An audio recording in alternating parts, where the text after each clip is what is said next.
በዚህ ሰዓት በተሰማ መረጃ መሰረት የኢትዮጵያ ሙስሊሞች በዚህ አስቸጋሪ ወቅት ከኢራን ወንድሞቻቸው ጎን እንዲቆሙ ጥሪ ቀረበ። በቅድሚያ እኛ ሙስሊሞች ኢራን ላይ ላሉ ወንድም እህቶች ከጎናቸው ነን የምንለው ላኢላሃ ኢላላህ ስላስተሳሰረን ነው። በእኛ በእስልምናችን ላኢላሃ ኢላላህ ከስጋ ዝምድና የበለጠ ትልቅ ቦታ አለው።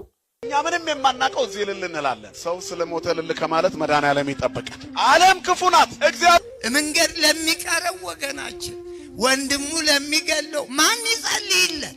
በአንድ ጉድጓድ 20ና 30 ክርስቲያኖችን እየቀበርን ነው በዚህ ዘመን። ሰላም ጤና ይስጥልኝ። እንዴት አላችሁ? እግዚአብሔር የተመሰገነ ይሁን። በአዲስ ቪዲዮ ተመልሼ መጥቻለሁ። እንግዲህ በዚህ ቪዲዮ የምንመለከተው በኢትዮጵያ ኦርቶዶክስ ተዋሕዶ ቤተክርስቲያንና በእስልምና ሃይማኖት መካከል ያለውን ነገር አስቀኛቸዋለሁ። በተለይ በዚህ በኢራንና እስራኤል ጉዳይ አንዳንድ ነገሮችን እናነሳለን። እስከ መርሃ ግብሩ ፍጻሜ አብራችሁን ቆዩ። መቼም ቤተክርስቲያኗ ምን እንደሆነችና የኢትዮጵያ እስልምና እምነት ተከታዮች መቼም ከኢራን ጎን ነን ብለው በኢራን ምንድነው የሚባለው ኤምባሲ ሄደው መግለጫ መስጠታቸው ይታወሳልና ይህን ተከትሎ በርካታ ነገሮች እየተነሱ ነው። እነዚህን ነው ማስቃኛችሁ። እንዲሁም ደግሞ ብፁዕ አቡነ ማርቆስ አንድ ያስተላለፉት መልእክት አለ። ያንንም ይዤላችኋለሁ። እስከ መርሃ ግብሩ ፍጻሜ አብራችሁኝ ሁኑ። ድጋሚ ላይክ ማድረጋችሁን ሼር ማድረጋችሁን እንዳትረሱ። ወገኖቻችንን መርሳትኛም የለብንም። ፍትህ ለኦርቶዶክሳውያን፣ ፍትህ ለአርሲ ወገኖቻችን እያላችሁ ጻፉ። እስቲ እስላሞች ኢራንን እንግዲህ መደገፋቸውን ሰምታችኋል። ዜናውንም ላስቀኛችሁ። ለምንድን ነው ኢራንን የደገፉት የሚለውን እዩት። በዚህ ሰዓት በተሰማ መረጃ መሰረት የኢትዮጵያ ሙስሊሞች በዚህ አስቸጋሪ ወቅት ከኢራን ወንድሞቻቸው ጎን እንዲቆሙ ጥሪ ቀረበ። ጠይብ፣ እንደተለመደው ይህንን ቪዲዮ በደንብ ሼር ኮፒ ሊንክ አድርጉት። ክርስቲያን ወገኖቻችን በዚህ ቪዲዮ ኮመንት ላይ ገብተው ማለት ነው አያችሁ እናንተ ኢራንን ስለምትደግፉ ነው እኛ እስራኤልን የምንደግፈው ብለው ሐሳባቸውን አቅርበዋል። ይህ ማለት እኛ ኢራንን ባንደግፍ እናንተ እስራኤልን አትደግፉም ማለት ነው። በጣም ነው የሚያሳዝነው። ግን እውነታው ይህ አይደለም። እውነታው መጨረሻ ላይ አስቀምጣለሁኝ። በቅድሚያ እኛ ሙስሊሞች ኢራን ላይ ላሉ ወንድም እህቶች ከጎናቸው ነን የምንለው ላኢላሃ ኢላላህ ስላስተሳሰረን ነው። በእኛ በእስልምናችን ላኢላሃ ኢላላህ ከስጋ ዝምድና የበለጠ ትልቅ ቦታ አለው። ከስጋ ዝምድና የበለጠ ላኢላሃ ኢላላህ የሚለው ወንድሜ ይበልጥብኛል፣ ላኢላሃ ኢላላህ የምትለው እህቴ ትበልጥብኛለች። የኛ መነሻ ይሄ ነው። አላህ ቁርአን ላይ ምንድነው ያለው? ኢነመል ሙእሚኑነ ኢኽዋ፣ አማኞች እርስ በርስ ወንድማማች እህትማማቾች ናቸው እያለ ገልጿል። ግልጽ አይደለም? እኔ አሁን ወንድሜ ሶላት የማይሰግድ ካፊር ከሆነ ከሱ የበለጠ ኢራን ላይ ያለው ላኢላሃ ኢላላህ ያለው ወንድሜ ይበልጥብኛል። መነሻችን ይሄ ነው። ኦኬ፣ መነሻችን ይሄ። የእናንተ መነሻ ግን ኮሜንት ላይ አቅርባችኋል። ግን ያ አይደለም እውነታው። ሙስሊምን ስለጨፈጨፉ ብቻ ነው ከጎናቸው የቆማችሁት። ዛሊም በዳይ ስለሆናችሁ ነው።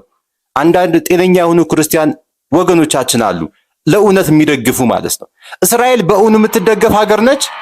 አንዱ ፌስቡክ ላይ ምን አለ? ኢየሱስን ገደሉ፣ ቀጠልም አድርገው አያቱላህን ገደሉ የሚል ሐሳብ አቅርቧል። በጣም የሚገርም የሆነ ሐሳብ የተናገረው ማለት ነው። ማለት እንግዲህ እስራኤል ማነው ክርስቲያን ወገኖቻችን ተመልከቱ። እንግዲህ እስራኤልን ለመደገፍ እስልምና ላይ ያላቸው ጥላቻ በጣም ከፍተኛ ከመሆኑ የተነሳ የአምላካቸው መገደል ለራሱ ሊይዛቸው አልቻለም። አምላካቸውን እንኳን እስራኤል ገላባቸው መደገፋቸውን አላቆሙም። ለምን? እስልምና ላይ ያላቸው ጥላቻ በጣም ከፍተኛ ነው። እስራኤል ሙስሊሞችን ስለጨፈጨፈች ብቻ ሰሞኑን አሁን ኢራን ላይ የምታደርገውን ድብደባ ዜናዎችን እያያችሁ ከሆነ ትምህርት ቤቶችን፣ ሐኪም ቤቶችን፣ ሰዎች ያሉበትን ቦታ ነው አታክ የምታደርገው። በቃ ሰዎች ያሉበትን ቦታ ነው በቃ ንጹሃንን መጨፍጨፍ ይታወቃል እኮ። ይሄ ምንም ዓለም ያወቀው ጉዳይ ነው። ዓለም ያወቀው ጉዳይ ነው። ያጀማ እነሱ ለራሱ እኮ ያውቃሉ። ፈለስጢን ላይ እነማን እንደምትጨፈጭፍ እስራኤልን ያውቃሉ እኮ፣ ግን እያወቁ ይደግፏታል። ለምን? ሙስሊም ስለምትጨፈጭፍ ብቻ። ኦኬ፣ ሌላ ምክንያት የለም። ሀገሩ የተቀደሰች ኢየሱስ የተወለደባት ኖ አሁን ካለው አገዛዝ ጋር ምንም አይገናኝም። እንደተከታተላችሁት ነው እንግዲህ ኢራናውያን ለምን እንደሚበልጡባቸው፣ በተለይ እስልምና እምነት ተከታይ እስላሙ እንደሚበልጥባቸው ተናግረዋል። ይሄም በእኛም ቤተ እምነት ብንመጣ ኦርቶዶክሳውያን ከሌላ ቤተ እምነት ይልቅ ከኦርቶዶክሳውያን ጋራ እህትና ወንድማማቾች ነን። ግን እዚህ ጋር ማንሳት የምንፈልገው ኢራንና እስራኤል እንግዲህ እነሱ ለፖለቲካቸው ነው እርስ በርሳቸው ለተለያየ ነገር እየተጋደሉ ወይም ደግሞ እየተጨፋጨፉ ያሉት። እየተነሳ ያለው የራሳቸው የፖለቲካ ዓላማ ነው እንዲህ እያደረጋቸው ያለው። እዚህስ ሀገራችን ላይ ያለውን ነው እኔ ለምን ኢራንን ደገፉ ለምን እንዲያደረጉ ታሪክ ውስጥ ልገባ አይደለም። የፈለጉትን የማድረግ መብት አላቸው። እዚህስ ግን አርሲ የሚሞተው እዚህ አርሲ እየተገደለ ያለው ኦርቶዶክሳዊ ወገኑ የሀገሩ ሰው ለዚህስ እንደው እዚህ ላይ እመለሳለሁና የኛን ቤተክርስቲያን እዚህ ላይ እንመለሳለን። ግን የኛ ቤተክርስቲያን ለምሳሌ እስራኤል የኦርቶዶክሳውያን ሀገር ናት። ማንም ኦርቶዶክስ እስራኤልን ሄዶ መጎብኘት ይፈልጋል። ኢየሩሳሌምን ማየት የማይፈልግ የለም። ነገር ግን የኛ ቤተክርስቲያን በዚህ ጦርነት ምንድነው የምትለው? ማን የሚባሉ ሰውዬ ሞቱ ተባለ በዜና። ኢራን ላይ ያሉት መሪ ማን ናቸው? አያቶላው ሚኒ ሞቱ ተባለ። ብዙ ሰው ጨቁነዋል አሉ። አሜሪካንም ብቅ ብላ አይ ኢራኖች እንኳን ደስ አለሽ አሉ። ለብዙ ዓመት ያለውን ችግር ነቅየት እስከ ዛሬ የት ነበሩ አሜሪካኖች? እግዚአብሔር ልኳቸው ነው። መንፈሳዊ ተልእኮ ነው። ኦሽን አቋርጠው ውቅያኖስ አቋርጠው የሰውየውን ጭንቅላት መቀየር የሚችል ትምህርት የሚሰጡበት መዋለ ነው ያላፈሰሱ። አቤት አቤት ለጽድቅ መጥቶ ከዛ ድረስ ገዳዩም ለጥቅሙ ነው። እኛ ምንም የማናውቀው እዚህ ልል እንላለን። ሰው ስለሞተ ልል ከማለት መድኃኒዓለም ይጠብቃል። ዓለም ክፉ ናት። እግዚአብሔር ጅራፍ ያነሳው ለጥቅማችን ነው። አሜሪካ ሚሳኤል ያስወነጨፈችው ለጥቅሟ ነው። ሰውየውን ገላ የሚዘረፍ ነገር ካለ ልትዘርፍ፣ የፈራችው ነገር ካለ ልትቀጭ። እኛ አሁን ይሄኔ ነዳጅ አፍልቀን የሆነም ከፍ ያለ የሆነ ነገር ወይ ለኒኩለራቸው የሚስማማ ነገር ብዙ እንደዛ አይነት ነገር ቢኖረን ውርር ያደርጉናል መጥተው አባሎ ገደላ ይትጋቡ አንስር ምን ባለበት አሞራዎች ይሰበሰባሉ። እንደዚህ ናቸው የሰለጠኑ ሀገራት የሚባሉት። ሰብአዊነታቸው የውሸት ነው። ከጥቅማቸው አንጻር ነው የሚመጡት ወደኛ። ከራሳቸው ጥቅም አንጻር ነው። እልፍ ሰው ቢገደል አፍሪካ ላይ ምንም አይመስላቸውም። ያቺ ሀገር ነዳጅ ካላት ግን ቶሎ ምክንያት ፈጥረው አገዳድለው ገብተው መስረፍ ነው ይፈልጋሉ። አያችሁት አስተምረው ልዩነቱ። ሰው እገሌም ጦርነት ደግፋለሁ። በየትኛውም ሃይማኖት ያለ ሰው ጦርነትን አይደግፍ። የእስልምና እምነት ተከታይ በሉ፣ የፕሮቴስታንቱ በሉ፣ ካቶሊክ በሉ፣ ኦርቶዶክሱ በሉ፣ የፈለጋችሁን ጥሩ። ሃይማኖት ውስጥ ያለ ሰው ጦርነትን አይደግፍ። ከገሌ ጎን ነኝ ከሃይማኖት አይደለም ያጋጫቸው። ለምሳሌ ኢራንና እስራኤል የክርስትና እምነትና የእስልምና እምነት አይደለም እያጋጫቸው ያለው። በርካታ ኦርቶዶክሳውያን በርካታ ጠንካራ ክርስቲያኖች እኮ ኢራን ውስጥ አሉ። ይሄንን ፈንጂውን ሁሉ የሚሰሩ በጣም ማለት ነው በፈተና ውስጥ እየጸኑ ያሉ ኦርቶዶክሳውያኖች አሉ። አሁን እነዚህ ሰዎች ሃይማኖት አጣልቷቸው ቢሆን የሃይማኖት ጉዳይ ነው እንላለን። ሃይማኖት አይደለም ያጣላቸው። ሃይማኖት ቢያጣላ የሃይማኖት መሪ የሃይማኖት አባት ጦርነትን ይደግፋል? ከገሌ ጦርነት ጎን ነኝ ይላል? አላውቅም። የኛ ቤተክርስቲያን አስተምሮዋ ግን መምራችን ጳውሎስ መልካ ስላሴ እንዳስቀመጡት ማንም ተጋደለ ማንም በየትኛውም ሃይማኖት ኖረ አልኖረ ጦርነትን አንደግፍም፣ ሞትን አንደግፍም፣ ስቃይን አንደግፍም፣ መከራን አንደግፍም። ስለ ስቃይ ስለ መከራ ስለ ጦርነት የምትጸልይ ቤተክርስቲያን ነው ያለችን። ልዩነቱን እንድታውቁት ብዬ ነው።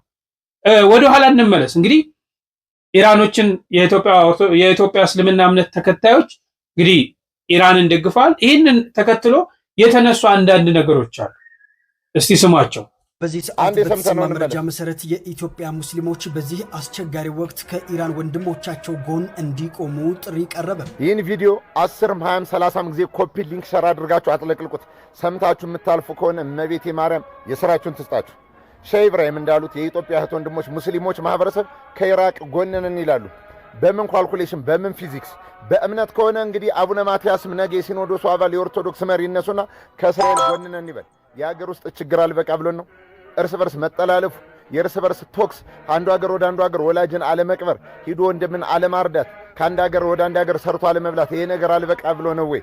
የትም ለማናቃት ኢራቅ የትም ለማናቃት እስራኤል 24 ሰዓት እንደዚሁ ናችሁ። ሴንቴቲክ ማመረታችሁ ኦሪጂናል ማስገባችሁ የሚገዛችሁ የማህበረሰብ የኢትዮጵያ ሙስሊም እህት ወንድሞቻችን ድምፅ መሆን ካለባቸው በአርሲ ሸርካ ለሚታረዱ ምእመናን እንጀራና ፍርፋሪ ፍለጋ በተኙበት በገጀራ ለተቆራረጡት ለነዛ ነው ድምፅ መሆን ያለባቸው።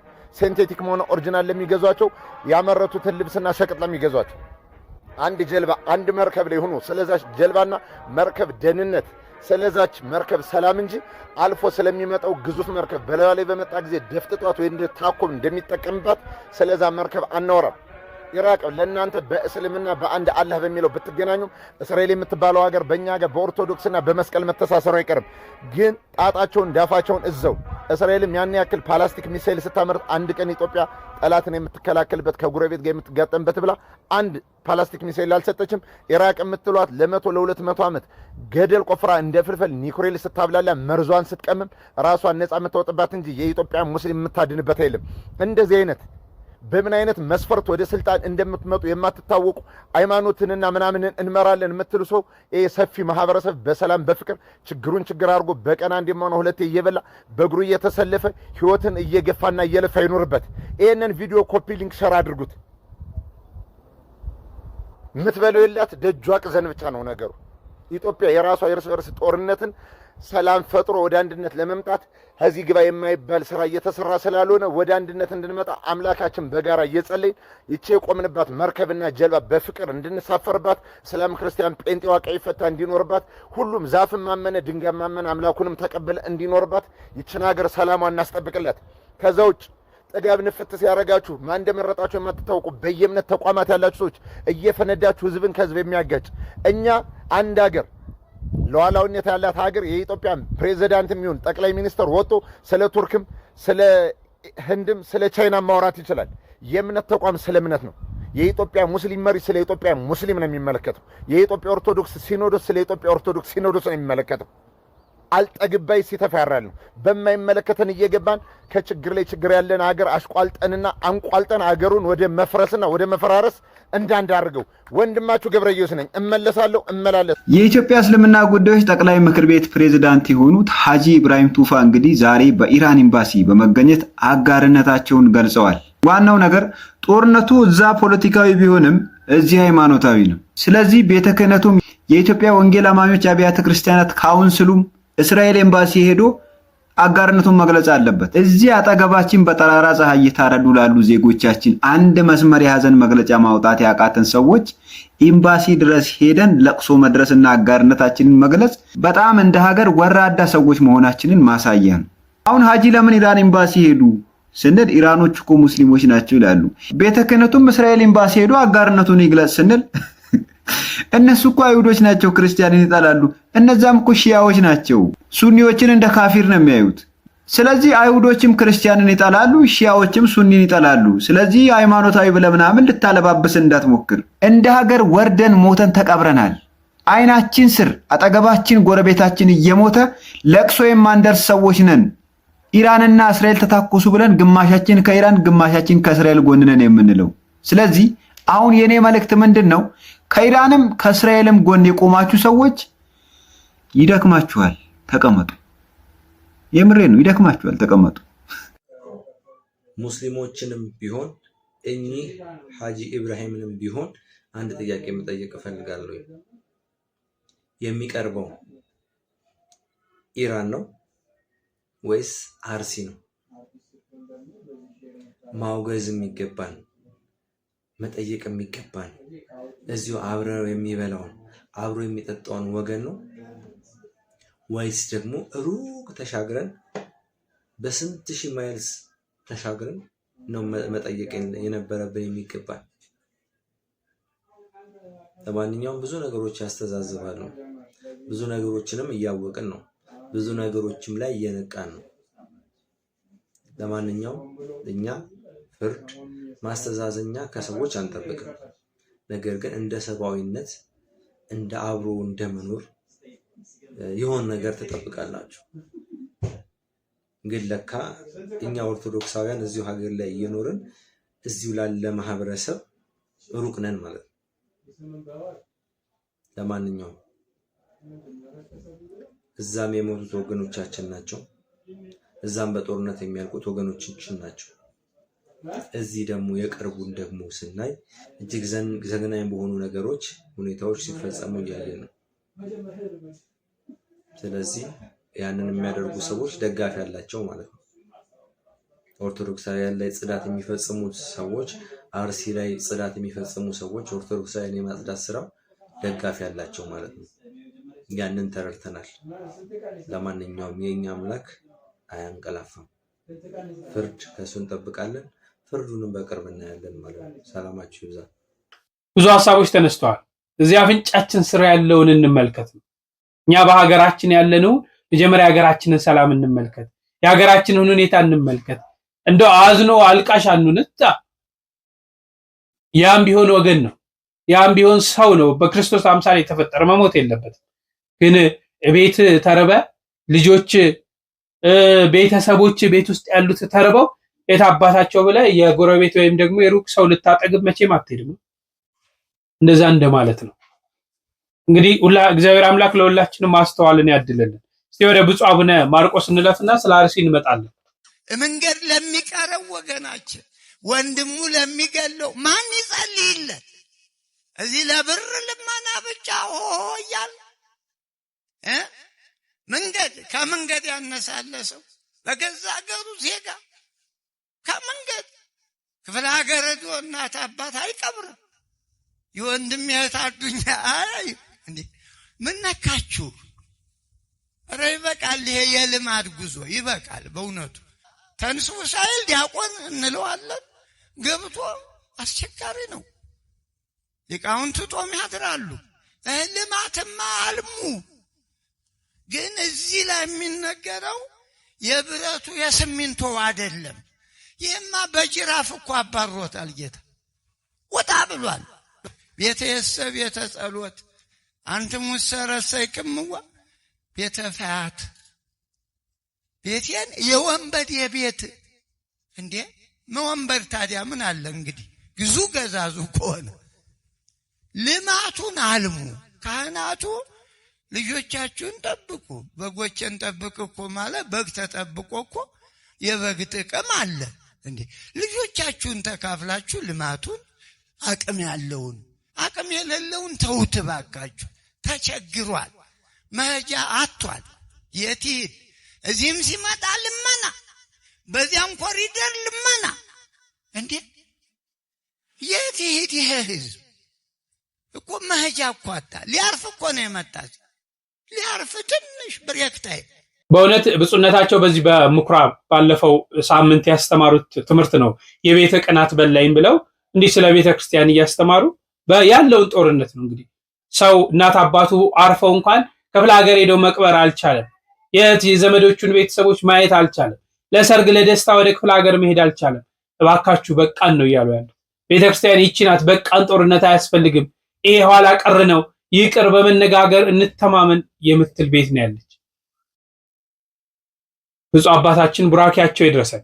እሺ አንዳንድ ነገሮችን ስለ አርሲና ዛሬ እንግዲህ የካቲት 27 መድኃኔዓለም ነውና ስለ መድኃኔዓለም ስለ ዕለቱም ስንክሳር ሰምተን እንመጣለን። በአንድ ጉድጓድ 20 እና 30 ክርስቲያኖችን እየቀበርን ነው በዚህ ዘመን። አከሆሎ ተቀልማፍ ደመኒት ለካ አምኔ ዋዬ ኬቲፍ ገሩ ጉያ ጉቱ መካኑ በተቃዋሚዎች አትደንግጡ። ዋኑ መተኮን ሞርሚቶታን እራፈሚና ሂነይና። ስለዚህ ጌታ አንገትም ካስፈለገ አንገታችሁን ስጡ። ስለዚህ አምላክ መገረፍ ካለባችሁ ተገረፉ፣ እንገረፋለን። ስለዚህ አምላክና ስለዚህች ሃይማኖት ስለዚህች ርትዕትና ቅድስ ሐዋርያዊት ስለሆነች ስለ አንዲት ኦርቶዶክሳዊ ተዋሕዶ ሃይማኖታችን መገደል ካለ እንገደላለን፣ መሰደድ ካለ እንሰደዳለን፣ መሞት ካለ እንሞታለን፣ በወህኒ መጣል ካለ እንጣላለን። ክርስቲያኖች ስለ አንተ ቀኑን ሁሉ እንገደላለን አሉ ሐዋርያት። በአንድ መቃብር ውስጥ ማይተብ ያጠለቁ ክርስቲያኖችን በአንድ ጉድጓድ እየቀበርን ነው። ስሙን ስለያዛችሁ በእርሱ ስላመናችሁ ብቻ ይሄም ሊመጣ ይችላል። ክርስቲያኖች ከነከንደገኔ ክርስቲያኖታ መቃሳት ተመኑ ቆፋፊ ዋመምኔ ኢሰት ተመኑ ቆፋፊ ዋመምኔ ዱቲ ወጅራት አየተሙን ይወጅራት ቀለሙን ይወጅራት ጅበሙን ይደሙን ይወጅራት መቃይ ሳቲፍ ጀች አከይ ደምተኒፍ ዋዬ ከናፍ ዋመምተኒ ትኑን ጀራ ቁልቁሉን ጳውሎስ ፊልጵስዩስ በቆና ተቆለቆፍ ሰዲቅ ደሚሰደት ልብሳ ዋዬ ኬቲፍ ጉያ ጉቱ አጀፈምና ዋዬ ኬቲፍ ጉያ ጉቱ አርየተምና ዋዬ ኬቲፍ ጉያ ጉቱ ጅበምና ዋዬ ኬቲፍ ጉያ ጉቱ መቃኑ በዳ ዋዬ ኬቲፍ ጉያ ጉቱ ነሞተ ፉልዱረተን ጅበምኔ ታና ጅበሙ ቆፋ አርየተሙ ቆፋ አረብሰሙ ቆፋ ጎዳንሰ ቆፈቶን ተይን አከ ሆሎተ ቀልማፍ ደመኒት ለካ አምኔ ስለ አንተ ቀኑን ሁሉ እንገደላለን አለ። ስለ አንተ ቀኑን ሁሉ እንታሰራለን። ስለ አንተ ስለ ጌታችን ስለ አምላካችን ስለ መድኃኒታችን ስለ ኢየሱስ ክርስቶስ ስለ አንተ ቀኑን ሁሉ እንታሰራለን። ስለ አንተ ቀኑን ሁሉ እንሰደዳለን። ስለ አንተ ቀኑን ሁሉ እንጠላለን። ስላንተ ቀኑን ሁሉ ስማችን ይጠፋል። ስላንተ መከራን እንቀበላለን። ያ ብቻ አይደለም፣ ስላንተ ስንል እንደሚታረዱ በጎች ተቆጠረን አለ። ክርስቲያኑን ወደ መቃ ክርስቶስ እትያመንተን ስሪት ጨጨቀሳ ብየኬሰስታ ብያላ በከሚጀታስታ በከሚጀታን ታኔ ታደገፈዳ ክርስቲያኖ ተዮታተን መቃ ክርስቶስ እትያመኑ ኬሰኒፍ ግድራን ስንረጅራ ክርስቲያኖ ተዋንታኔፍ ሂነሪየተምና እንጅበምና ኢኒደምና ሂነሪየተምና ኢንቱፈተምና ሂነረብሰምና ክርስቲያኖ ተዋንታኔፍ መሌ ዋን የከ ሆጀኔፍ ሚቲ ክርስቲያን ያዱኛ ረተ እንጅበሜዳ በተለይ የክርስትና ሃይማኖት ደግሞ በዓለም ላይ የተጠላ ነው። ለምን ካላችሁ ክርስቶስን ስለሚከተል። መከራ ቢመጣ እንዳትፈሩ፣ ጉስቁልና ቢመጣ እንዳትፈሩ፣ ያመናችሁትን ጌታ ትታችሁ እንዳትሄዱ። ሐዋርያት ተጠልተዋል። እቺን ሃይማኖት ይዘው ክርስቶስን ይዘው ተሰደዋል። ቤተ ክርስቲያን መስቀል ላይ ስትሆን፣ ቤተ ክርስቲያን እሳት ላይ ስትሆን የማይመለከታችሁ የሚመስላችሁ ሰዎች አንዳንዶች አላችሁ። ማህበራዊ ኑሮንና ሃይማኖትን ለይታችሁ ማታውቁ። ፊልጵስዩስ 1:28 ላይ ፊልጵስዩስ በቆና ተቆለኮፍ ሰዲግደሚ ሰዴት በአንድ ነገርስ እንኳ በተቃዋሚዎች አትደንግጡ ይላል መጽሐፍ። ቃሉን ያሰማልን። አሁንም ቢሆን ብንኖርም ብንሞትም ያንተው ነን። ኦማን ሸኪም ዶኑስ ጅራኔስ ሱማፊ በምንም ተአምር ገዳዮች ይደክሟቸው ይሆናል። ግን ይሄ ተብሎ የሰው ልጆች መሞት አለባቸው ወይ? እንደው ለማጣራት የሄዳችሁ የሃይማኖት ተቋማት ውስጥ የነበራችሁ ሰዎች ከማጣራታችሁ በኋላ ይሄ ሞት ሲመጣ ምን አላችሁ? ምን ተሰማችሁ? መሐል ስንት ደጋን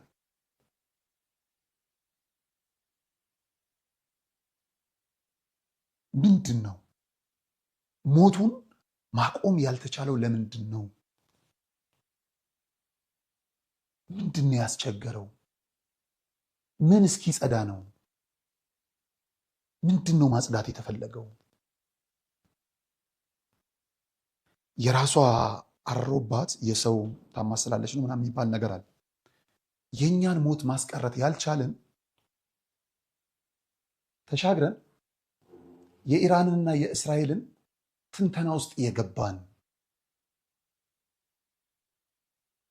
አንዱን ሀገር ወደ አንዱ እምነት ለማስጠጋት የምንጣደፍ ለምን ሆነን ነው? እኔ በጣም በሚያሳዝነኝ በሚያስገርመኝ መልኩ ትላንት የሰራነውን ቪዲዮ አይታችሁታል። በጣም ማነጻጸሪያ ከተፈለገ በትንሹ ላሰማችሁና የገረመኝን ነገር እናንሳ። በዛኛው ቤት ይሄ ይሰበካል። በጣም ያሳዘነኝ ጉዳይ የመድኃኒዓለምን የሞቱን መታሰቢያ ያደረገ ቢኖር እርሱ ራሱ የተኮነነ ነፍሳትን ከደይን ያወጣል፣ በሞቱ ጊዜ ስቃይን አያያትም። ክብር ይግባውና መድኃኒዓለምን የሚክዱትና የሚጠሉት የማይወዱትም እነዚህ ናቸው። ሰባቱን አጽዋማት የማይጾሙ ይህ ባይቻላቸው የመጾም ክብራቸው እንደ ሰንበት ክብር የሆኑ ረቡዕና ዓርብን የተቀደሰች ዓርብ ጾምን የማይጾሙ በዓላቶቹንና የእናቱን በዓላት ሰንበታቱን የማያከብሩ የሞቱን መታሰቢያ የማያደርጉ በእነዚህ በዓላት በስሙ ለመጸለይ የእርሱንና የብርሃን እናቱን የድንግል ማርያምን ታምር ለመስማት ወደ ቤተክርስቲያን የማይመጡ ኃጢአታቸውን ለካህን የማይናገሩ አምላካቸውን ደስ ሳያሰኙ ንስሐ ሳይገቡ በሞቱ ጊዜ መድኃኒዓለምን እንዳካዱ ይቆጠራሉ።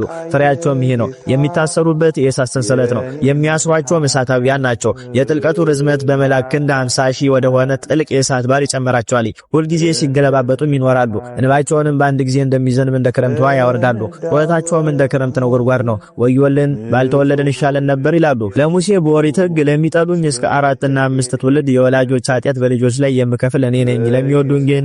ለሚወዱኝ ግን እስከ ሺህ ትውልድ ይቅርታን ምሕረትን አደርጋለሁ እንዳለው በቅዱስ ወንጌልም በእኔ የሚያምን እኔ የምሰራውን ይሰራል ከዚያም የሚበልጥ ያደርጋል እንዳለ በወልድ በመድኃኔዓለም የሚያምን የዘላለም ሕይወት አለው። በወልድ የማያምን ግን የእግዚአብሔር ቁጣ በእርሱ ላይ ይኖራል እንጂ ሕይወትን አያያትም። ዮሐንስ 14:12 3:36 ዳግመኛም ያመነ የተጠመቀ ይድናል፣ ያላመነ ያልተጠመቀ ግን ይፈረድበታል አለ። ሐዋርያውም ወንጌሉን ለሚክዱ እንግዲህ መጨረሻቸው ምን ይሆን እንዳለ ለሚጠራጠር ሁሉና በመድኃኔዓለም ክርስቶስ ትምህርት የማይኖር ሰው የእግዚአብሔር ፍቅር በውስጡ የለም። በክርስቶስ ትምህርት የሚኖር ግን አብና መንፈስ ቅዱስ አለው። በዚህ ትምህርት የማያምነውን በቤታችሁ አትቀበሉት፣ ሰላምም አትበሉት። ሰላም የሚለው ሁሉ በክፉ ስራው አንድ ሆኗልና። ሁለተኛ ዮሐንስ 1:10 የጥምቀት ልጆች የሆናችሁ የክርስቶስ ወዳጆች ሆይ ዳግመኛ እንደነገራችኋለን ስሙን። አምላካችን መድኃኒታችን ኢየሱስ ክርስቶስ ለወዳጆቹ ለ12 ሐዋርያት ለ72 አርድእት ለ36 ቅዱሳን አንስት እስከ 3 ቀን እነሳላችኋለሁ፣ እዘኑ፣ አልቅሱ፣ እህልም ውሃም አትቅመሱ ይሏቸው ብሎ ለዮሴፍና ለኒቆዲሞስ አክፍሎትን አስተምሯቸው መታሰቢያን እንዳደርጉ ነግሯቸዋል። ዳግመኛም መድኃኔዓለም ክርስቶስ ከዕርገቱ በኋላ ለቅዱሳን ሐዋርያት የሞቱን መታሰቢያ እንዲያደርጉ ነግሯቸዋልና ሕማሙንና ሞቱን እንዲያዘክሩ አዟቸዋልና።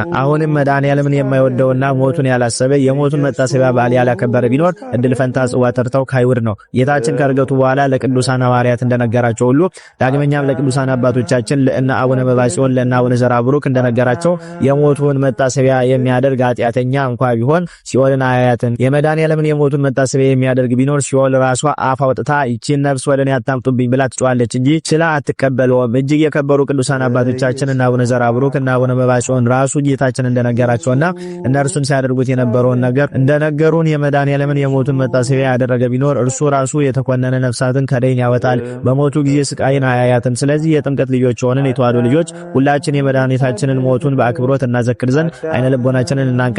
አስቀድመን የጠቀስናቸው እነዚህ ሁለት ቅዱሳን አባቶቻችን በይበልጥ የሚታወቁት ሁልጊዜ ወር በገባ በ27 መድኃኔዓለምን አብልጦ በመዘከራቸው ነው። በዚህም ምክንያት እንዳንተ በየወሩ በ27 የሞቱን መታሰቢያ ለሚያደርግ ነፍሳትን ከሲኦል አወጣለታለሁ የሚል ድንቅ ቃል ኪዳንን ከጌታችን ተቀብሎበታል። ይሄውም የመድኃኔዓለምን የሞቱን መታሰቢያ የሚያደርግ ቢኖር ነፍሳትን ከሲኦል እንደሚያወጣ ሲነግራቸው ነው። ቅዱስ አባታችን ጌታዬ ፈጣሪ ሆይ በዓልን እናደርግ ዘንድ አንተ የምትወደውን ግለጥልኝ ብለው ጌታችን ሲጠይቁት እርሱም የሞቴን መታሰቢያ ያደረገ እንደኔ ነፍሳትን ከደይን ያወጣል፣ በእኔ የሚያምን እኔ የምሰራውን ይሰራል፣ ከኔ የበለጠ ይሰራል ብዬ በወንጌል እንደተናገርኩት አላቸው። ከዚያም በኋላ አባታችን ለልጆቻቸው እንዲህ ብሎ መከራቸው። ክርስቲያኖች ሁሉ የፈጣሪያችንን የመድኃኔዓለምን የክርስቶስን መታሰቢያ በዓሉን እናድርግ። የአባቶችን የሐዋርያትን የጻድቃን የሰማዕታት የመላእክትን መታሰቢያቸውን ባረፉበት በተሾሙበት ቀን ይከበራል። እነርሱን የፈጠራቸው እርሱ መድኃኔዓለም ነው። ያከበራቸው ከፍ ከፍ ያደረጋቸው ስማቸውን ለጠራ መታሰቢያቸውን ያደረገ እንደሚድን ቃል ኪዳን የሰጣቸው እርሱ ነው።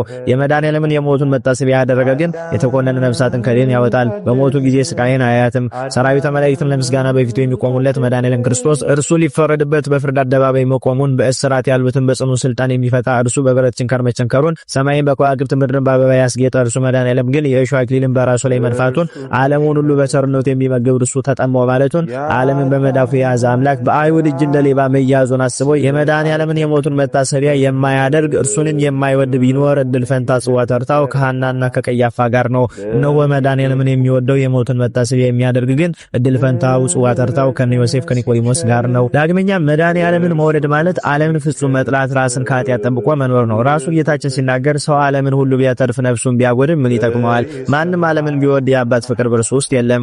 ዓለሙ ምኞቱም ያልፋሉ፣ የእግዚአብሔር ፈቃድን የሚያደርግ ግን ለዘላለም ይኖራል እንዳለ ማርቆስ 8:34 እስከ 36፣ ማቴዎስ 10:39፣ አንደኛው ዮሐንስ ምዕራፍ 2 ቁጥር 16 ላይ ይመልከቱ። የከበሩ ሐዋርያትም ዓለምን መውደድ ለእግዚአብሔር ጥል እንደሆነ አታውቁምን? እንግዲህ የዓለም ወዳጅ ሊሆን የሚወድ ሁሉ የእግዚአብሔር ጠላት ሆኗል ያዕቆብ 2:4 ብለው እንደነገሩን ዓለምን መጥላት ማለት ራስን ከኃጢአት ጠብቆ መኖር፣ መድኃኔዓለምን መውደድና ለእርሱ መታመን ማለት ነው። ሞቱን በሚመስል ሞት ከእርሱ ጋር ከተባበረን ትንሣኤውን በሚመስል ትንሣኤ ከእርሱ ጋር ለመተባበር ቸሩ መድኃኔዓለም ይርዳን፣ አሜን። እሺ ለወንድሞቻችን እግዚአብሔር አምላክ ቃለ ሕይወትን ያሰማልን።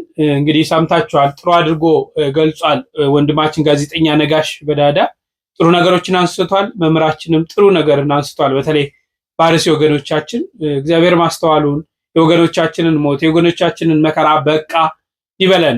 ከዕለተ ቀኑ በረከትን ረድኤትን ያሳትፈን። ጸሎት ልመናችንን ሰምቶ ደግሞ ሰላም ፍቅር ሆነን ትንሣኤውን በሰላም በፍቅር እንድናከብር ሁላችንንም ጠብቆ ለዛ ዕለት ያደርሰን። ለጸሎት በቆማችሁ ጊዜ ሀገራችሁን፣ ወገኖቻችሁን፣ ቤተሰቦቻችሁን፣ አርሲን፣ ሃይማኖታችሁን ማሰባችሁ እንዳትረሱ። አቤቱ አምላክ ሆይ በቃን እያላችሁ ጸሎት አድርጉ። ይህ መቼም ይህ ክፉ መንፈስ ይሄ እርስ በርስ የሚያጋድለን እርስ በርስ የሚያጨካከነን ክፉ መንፈስ ሊወጣ የሚችለው በእግዚአብሔርና በእግዚአብሔር ኃይል ብቻ ነው። ሰዎች ይህንን ነገር ሊያሸንፉ ሊያስወጡ ይችላሉ ብዬ አላስብም። ሊያደርጉታል ብዬ አላስብም። ቢያደርጉትማ ኖሮ ቢፈልጉ ኖሮ ቢቻላቸው ኖሮ በየዕለቱ በሁለትና በሶስት ወር የወገኖቻችንን መከራ አንሰማም ነበር። እግዚአብሔር እሱ በምሕረቱ በቸርነቱ ያርቅልን። በሌሎች ዝግጅቶች እስክንገናኝ ቸር ቆዩልኝ።